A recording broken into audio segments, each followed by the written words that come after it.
그 월급에 잠이 와?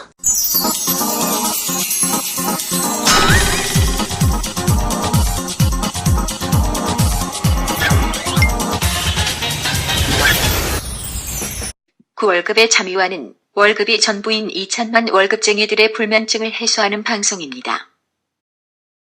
네, 안녕하세요. 반갑습니다. 그 월급에도 잠이 오게 하는 방송 머니스토리 TV 뭉치항수민입니다. 네, 이 대표입니다. 오늘 날씨가 정말 좋은 날이네요. 네. 네. 따뜻한 봄날 우리 또 겨울잠 청취자분들 따뜻한 가정에 온기가 들었으면 좋겠고 자산관리 개인 인생 설계에도 온기가 들었으면 좋겠습니다. 네. 오다 보니까 개나리 꽃이 펴 있어서 아이고 개나리. 공기도 좋고요. 그러니까 제가 지금 최근에 방송한 걸 들어보면 조금 이렇게 은퇴와 관련돼서 뭐 제도적인 부분도 얘기했지만 좀 우려했던 부분도 좀 많이 있었던 것 같아요. 근데 그게 실질적인 팩트인 것 같아요. 팩트. 팩트니까 그냥 뭐 좋게만 얘기할 수는 없는 부분이고 제대로 알아야 또 대비가 되는 거니까 무거운 이야기지만 아는 만큼 잘 준비해서 즐겁게 왜냐면 그런 것 같아요. 미래에 대해서 준비를 잘 한다라고 하는 것은 제가 항상 그 우리 의뢰인님들한테 강조하는 게 경제적인 자유를 누리게 해드리고 싶다. 그렇지. 즉 계획된 분들은 현재의 소비도 즐겁습니다. 예, 그래서 그런 것들을 저희가 많이 가르쳐드리고 정보 공유하기 위해서 이런 좋은 프로그램에 또 저를 초대해 주셔서 감사하다는 말씀 좀 드리고 싶네요. 네, 감사합니다. 그리고 오늘은 이런 내용을 좀 해볼게요. 저희가 그 실질적으로 과거 컨텐츠들을 보면 퇴직연금 관련된 거, 개인 퇴직연금 관련돼서 굉장히 그 조회수가 높아요. 그만큼 관심도가 많다는 소리고, 또 반대로 생각해보면 그만큼 제대로 된 컨텐츠가 일반인들이 잘 모른다. 그렇죠. 그래서 오늘은 그 퇴직연금 제도 중에서 최근에 바뀐 방법이 하나 있어요. 그래서 이런 부분들을 꼭 인지를 하면 좋겠다는 부분이기 때문에 저희가 한번 오늘 다뤄보도록 하고요. 퇴직연금 제도 운용 지시 방법에 대한 개선이 시행이 되었다. 무슨 내용인지 한번 살펴보도록 하겠습니다. 네, 먼저 근데 말씀드리기 이전에 운용 방법 뭐 이런 거 이제 얘기하면 옛날에 이제 우리가 금융상품을 그 소비를 할 때는 상품이 다 정해져 있죠. 그래서 뭐 연금이다 아니면 저축이다 펀드다 그러면 가입하면 처음에 가입한 형태대로 적금이면 2년 동안 납입하고 약정된 이자 딱 받으면 끝나는 거였어요. 근데 웬 운용 지시 이런 이야기가 나오는 거는 뭐냐면 운용 계좌, 자산관리 계좌처럼 큰 집이라고 표현을 하면 집을 하나 사고 그 안에 어떤 것들을 들여놓느냐라는 거에 대한 부분을 이제는 고민해야 되는 시점이 온 거죠. 그래서 이제 퇴직연금이나 아니면 개인연금이나 아니면 ISA 계좌나 이런 것들은 계좌라는 것을 터놓고 그 안에 다양한 상품들을 담을 수 있는 그런 구조로 되어 있기 때문에 이제는 운영에 대한 관심을 소비자들도 가져야 되는 때다라는 부분을 일단 인지하고 현행과 개선안에 대해서 들어보시면 그렇구나 좀 이해가 되실 것 같아요. 네. 과거 방송 중에 DC형 운영에 대해서 한번 진작에 한번 그 방송 청취해 보시고요. 오늘은 그 DC형 중에서 운영 방법을 좀 그 디폴트 기능, 즉 기본적인 옵션에 대한 변화가 있다는 소리인데 그 부분 가지고 제가 말씀드릴 거고요. 지금 실질적으로 DC형 그 퇴직연금에 대해서 본인이 운영에 대한 지시를 내려야 되는데 현재 약 90% 정도가 은행에 그냥 냅두고 있고 실질적으로 전체 가입자의 약 90% 정도가 운용 지시를 전혀 하지 않고 있다. 큰일 납니다. 그러니까 이제 옛날에 퇴직금 제도였을 때는 그냥 내가 뭐 운영을 안 해도 임금이 올라가는 만큼 임금 올라가는 만큼 수익 나는 건 구조가 아니겠습니까? 근데 이제 DC형으로 전환이 됐을 경우에는 약간의 이제 연봉처럼 그 시점 연매 그 급여 수준만큼 매 년마다 받는 개념이에요. 그럼 그 받은 것을 내 임금 인상률만큼 이상, 인플레이션 이상으로 운영을 해줘야 그래도 옛날 퇴직금 제도만큼 이상은 내가 혜택을 볼 수 있는 건데 그냥 옛날 거를 생각하고 그냥 어떻게 운영되겠지라고 하고 있으면 큰 오산일 수 있다라는 거죠. 일례로 이제 현행은 예를 들어 대부분 이제 원리금 보장 상품들을 이제 많이 가입을 하셨던 것 같은데 그것을 가입하면 예를 들어서 A 은행에 뭐 정기 적금 금리 2.1%짜리를 가입하게 되면 뭐 기간을 뭐 3년짜리 정해 놓겠죠. 그러면 3년이 지났을 때 똑같은 상품이 있으면 똑같이 전화를 해주는 자동 예치 기능이 있긴 했어요. 근데 금리가 매일 바뀌잖아요. 그 바뀌어서 금리가 바뀌어 있을 때는 자동으로 예치가 안 되고 그냥 예비 자금으로 있다라는 거예요. 예비 자금은 금리가 있다 없다?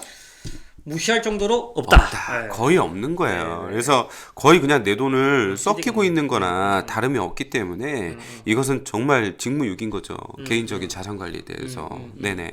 그래서 대부분이 DC형을 할 때 초기에 이제 그 1금융권에서 가입자들 유치하기 위해서 시중금리보다 조금 금리를 높게 줘요. 예를 들면 지금 이렇게 시중금리가 2%라고 하면 여기 분들은 저희가 한 3년 동안에 한 3%, 3%짜리 정기예금 상품을 해놓을게요. 이렇게 지시를 내놨는데 만기가 되고 나면 당연히 그 상품 사라지겠죠.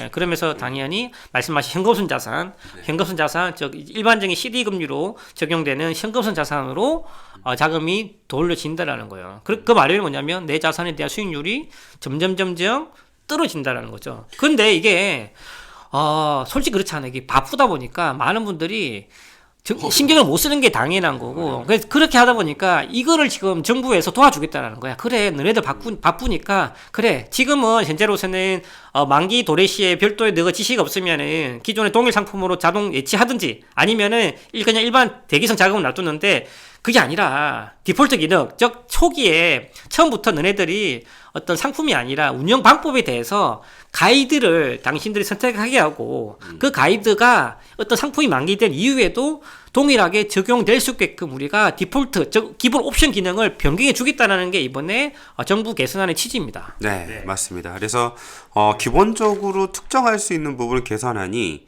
운용 대상의 종류, 그 다음에 비중은 투자자산과 안정자산의 비중을 몇 프로로 갈 것이냐, 그리고 이제 위험도 등을 저장을 할 수가 있어요.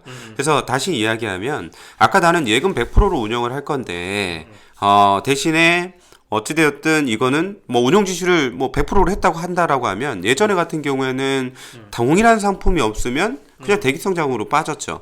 근데 안정자금으로 100%를 한다 하더라도 그 만기가 되는 시점에 안정적인 예적금 중에 가장 높은 금리의 상품을 자동으로 가입을 해주는 거예요.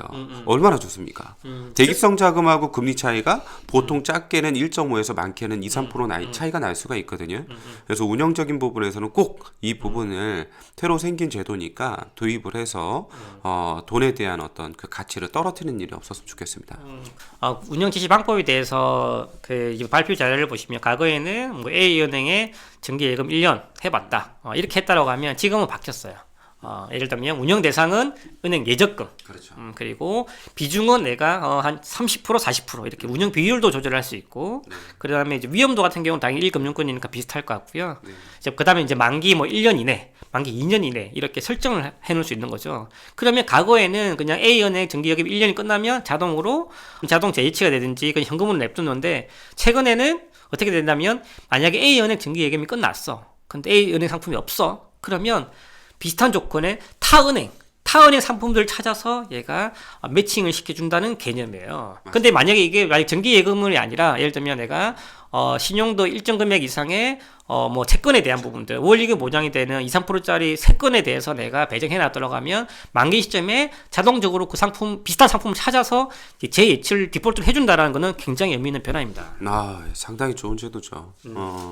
그래서 기본적으로 저희가 바쁘고 그래서 이제 관리적인 측면에서 조금 좀 놓칠 수 있는 부분이 많은데 요거는 한 번만 지정을 해놓으면 그대로 약간 좀 로보 어드바이저 같은 느낌으로 매수해주고 관리해주고 그러다 어느 시점에 딱 보면 수익이 이렇게 많이 나 있구나라고 해서 뿌듯한 또 노후를 좀 어느 정도 보장받을 수 있는 그런 부분인 것 같습니다. 2천만 월급쟁이들의 금융호구 탈출을 위한 그월잠 프로젝트, 특허받은 로봇 자산관리 플랫폼 포토윈과 함께합니다. 세부사항은 머니스토리 TV 홈페이지에서 확인하세요. 근데 이제 단 이런 부분들은 이제 투자형 상품보다는 일단 제한적인 부분은 일차적으로는 원리금 보장에 관한 그 상품으로 제한되어 있기 때문에 이제 그런 부분들이 좀 아쉽긴 하지만 그래도 선택 가능한 옵션이 예전보다 생겼다라는 거는 그 가입자들한테는 의미 있는 변화인 것 같고요. 옵션이 생겼다는 거는 본인이 선택해야 된다는 거예요. 즉 이런 부분들에 대해서 오늘 방송을 들으셨다고 하시면 오케이, 그러면 내가 DC형이시다고 하시면 굳이 투자형이 아니더라도 조금 원리금 보장 중에서도 조금 더 금리가 높은 상품들에 대한 옵션을 선택할 수 있는 기회가 지금 생겼다. 네. 즉 그 말은 뭐냐면 방송 듣고 움직이자는 거예요. 네. 그리고 또 하나 이제 우리 말씀해 주신 것 중에 안전자산 위주로 이제 이런 상품 선택권이 있고 뭐 이렇게 자동 배분을 해준다라고 되어 있는데 위험자산 중에 이제 우리가 대표적으로 하는 게 펀드 같은 거 있잖아요. 근데 그 펀드 같은 경우에도 그 펀드 자체 내에서 오토 밸런싱을 해주는 자동 자산 배분을 해주는 그런 선진화된 상품들이 도입되어 있기 때문에 그 두 가지를 같이 병행해 주시면 아마 내 노후 자산에 대한 아주 그렇지. 퍼펙트한 자산 그렇지. 관리가 될 수 있다라고 보여집니다. 예.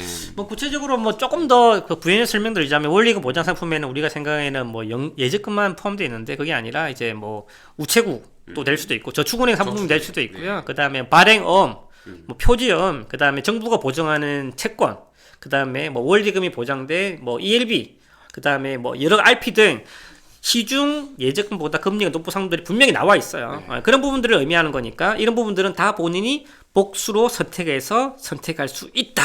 이거는 뭐 고민할 이유 없는 것 같습니다. 그래서 혹시 현재 DC형 연금에 가입이 되어 있다면 무조건 한 번씩은 들여다보시고 이 바뀐 제도를 도입해 주시는 건 당연히 100% 하셔야 되는 부분이에요. 그래서 지금 움직여 주셔야 되는 게 맞는 것 같고요. 다만 여기에서 조금 빠져 있는 DC형 연금 이외에 저는 이제 또 조금 이제 개인 연금 관련한 부분인데 사실 개인 연금 저축 같은 경우 보험사에 들어오는 분들이 꽤 많아요. 근데 옛날에 금리가 높았을 때는 그래도 조금 괜찮다라고 보여줄 수 있었지만 그런 현재는 좀 금리가 많이 낮아졌거든요. 사업비는 사업비대로 빠지고 그래서 그런 상품들도 한번 같이 좀 봐서 개인 연금 계좌 쪽으로 증권 쪽이나 이런 쪽으로 이동해서 관리하시는 걸 좀 권고드리고 싶습니다. 너무 좀 안타까워서요. 수익률이 좀 너무 떨어져서.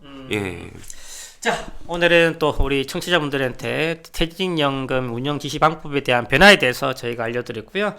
추가적으로도 궁금하신 부분도 있으시다면 저희 머니스토리 TV 홈페이지 들어서 메모 남겨주시고요. 또는 거울점 카톡 아이디 검색하셔서 간단히 메모 주시면 저희가 틈틈이 답변 드릴 수 있도록 하겠습니다. 우리 이 대표님 감사합니다. 네, 날씨 좋은 날 저도 너무 즐거운 시간이었고요. 예, 다음 시간에 또 뵙도록 하겠습니다. 감사합니다. 네.